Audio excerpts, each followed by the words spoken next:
Have you ever felt like planning was just a waste of time? Where you feel like throwing your planner out of the room because it's not working? Let me tell you why you feel that way and how to fix it.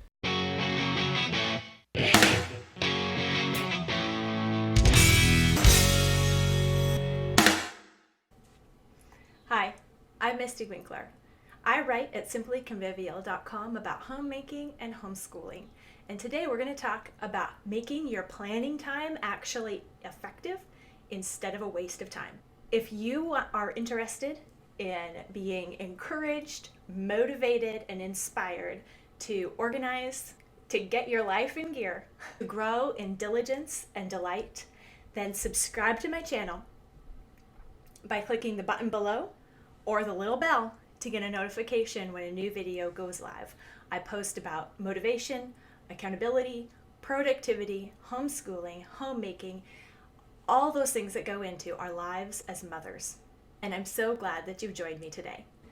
You've done it, I've done it, and I still too often do. Life does not go as planned, and so we break out the notebook and scrap it all and start a new plan. The new plan is not a way to faithfully respond to our current reality, but just a way to escape into a pretend future where everything will go the way that we want it to. Wait, what was the definition of insanity again? Right. Doing the same thing over and over and expecting different results. In this case, doing the same thing is planning. We return to the planning process when our plan doesn't work.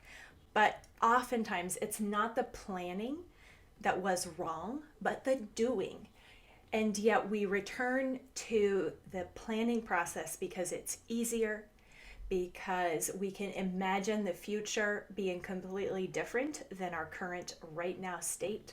But that will simply ensure that the plan that we make will not work for our current reality. Because when we sit down to plan, we are in la la land.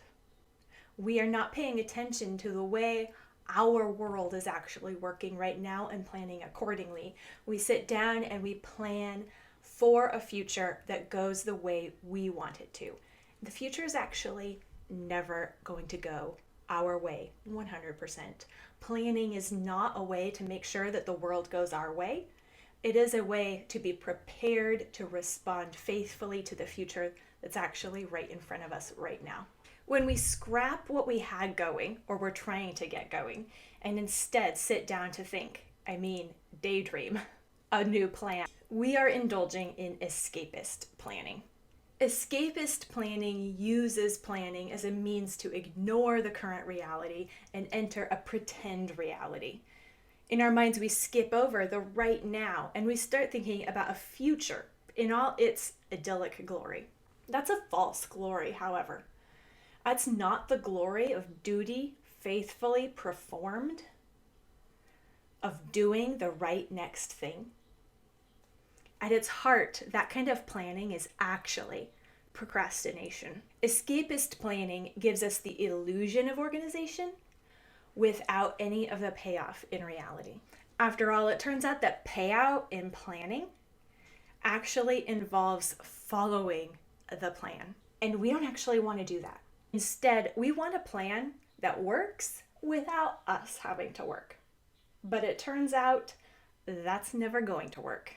So, how do we make a plan that actually works with our current here and now? I have 3 steps for you. First, brain dump.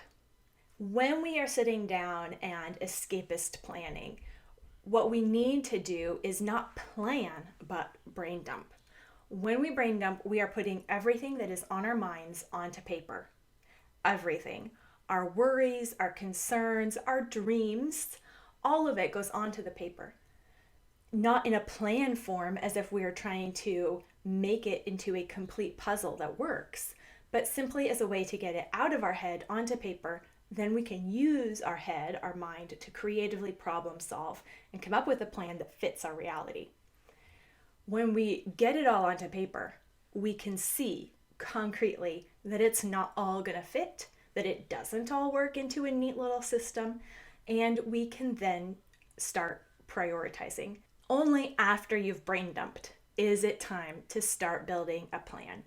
And you build a plan not on an imagined future where you wake up Monday morning a completely different person, ready to 100% do what you said. Instead, we make a plan building on the successes that we've had before. What is currently working?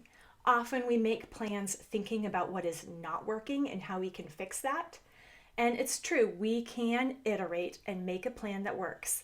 However, those solutions that we come up with are only going to work if we are building on what's already working instead of scrapping everything and starting from scratch in our lives.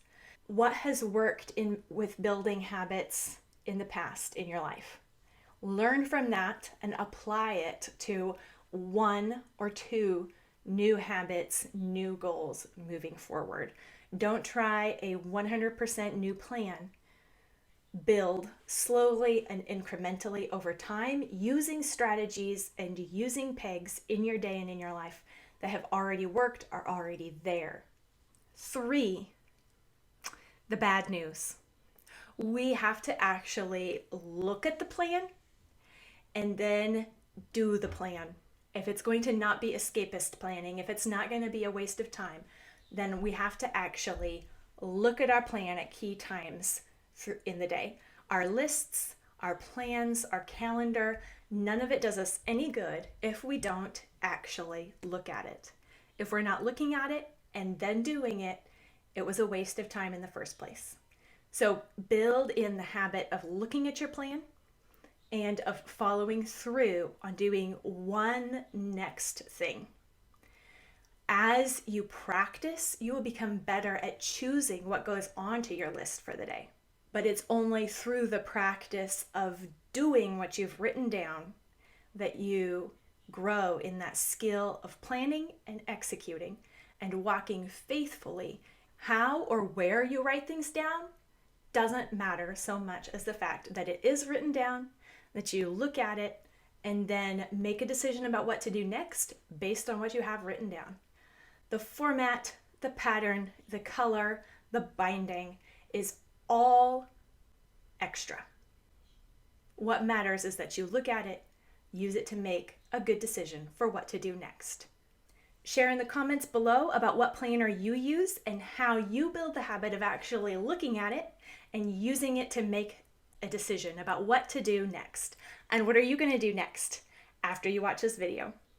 I hope it's to hit the subscribe button and follow me for more tips about life management, time management, home organization, and most of all, attitude organization as we grow in diligence and delight at home together.